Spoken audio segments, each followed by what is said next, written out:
Em nome do Pai, do Filho e do Espírito Santo. Amém. Meus queridos irmãos e irmãs, o Evangelho de hoje nos fala da ressurreição da filha de Jairo e da cura da mulher que sofria de hemorragia. Este Evangelho ele é narrado pelos 3 evangelistas sinóticos, Mateus, Marcos e Lucas. Acontece que a versão que nós vamos ler e meditar hoje, ela é bastante abreviada, enquanto Marcos e Lucas nos dão mais detalhes.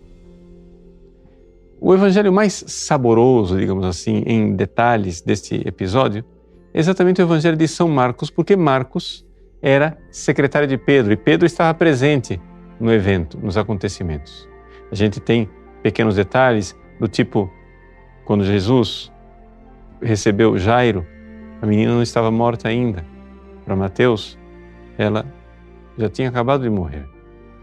No meio do caminho, acontece a cura da hemorroísa e ali o diálogo, Jesus, quem me tocou, quem me tocou? Mateus não narra nada disso. E o diálogo de Jesus com Pedro, testemunho ocular, né? Senhor, tem muita gente aqui. Depois, quando chegam finalmente na casa de Jairo, o detalhe é que Jesus entra com os pais da criança, Pedro, Tiago e João, e aquela palavra, Talitá, cum, menina, levanta-te. Mas essa é a versão de São Marcos. O que há de saboroso nessa versão mais resumida de Mateus, que não era testemunho ocular, não estava lá, por isso ele apresenta, né, de forma que não contradiz os outros evangelistas, mas você vê claramente que ele não tem a precisão da testemunha ocular.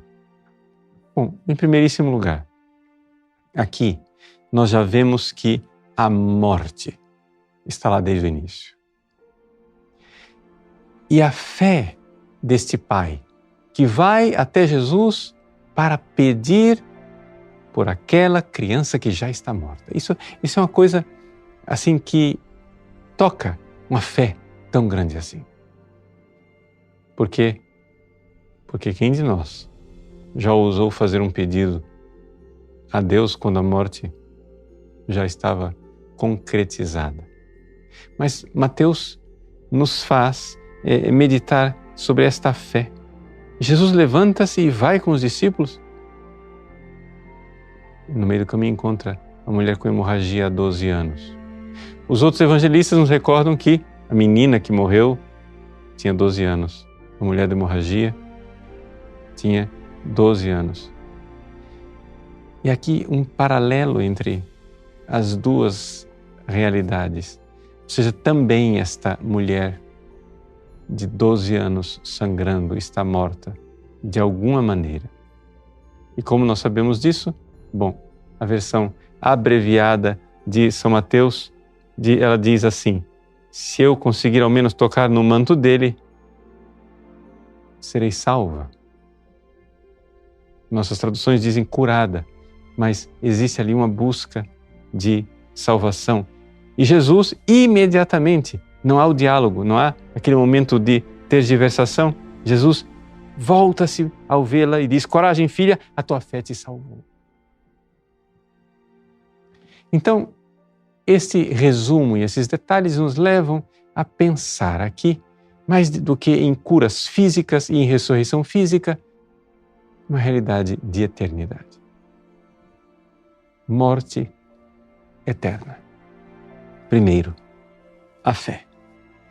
Encontrar-se com Jesus, mesmo que você esteja no pecado, se encontre na fé. Não interessa, se você está no pecado, peça mais fé. Peça a fé de Jairo. Peça a fé de saber que Jesus pode arrancar você da morte, pode tirar você da situação mortífera na qual você se encontra, pecado mortal. Uma vez que vem a fé, então vem a ousadia de ir até Jesus para tocá-lo no batismo, tocá-lo na confissão, para que ali haja o perdão dos pecados. E nós vemos que logo brota no coração daquela mulher o amor por Jesus. Da fé a gente passa para o amor, que é o que verdadeiramente salva. A fé te salvou, sim, mas aquela mulher que toca em Jesus como a esposa toca no esposo, com ousadia, recebe a graça divina e a capacidade de amar. E é isso, finalmente, que nos tira da morte. Jesus pede que as pessoas se retirem do quarto, quase que como esposo na intimidade da alcova da esposa. Jesus, que quer falar de coração a coração, diz: a menina não morreu, está dormindo. E então Jesus toma a menina pela mão e a levanta. Essa leitura espiritual pode ser aplicada a todos nós. O sabor do resumo de São Mateus nos dá essa oportunidade. Não é simplesmente uma leitura alegórica no sentido de irreal, mas é algo bem concreto. Fé, coragem, se aproxime dele e receba o toque da graça, do amor que quer tirar você das trevas da morte e do pecado. Deus abençoe você. Em nome do Pai, e do Filho, e do Espírito Santo. Amém.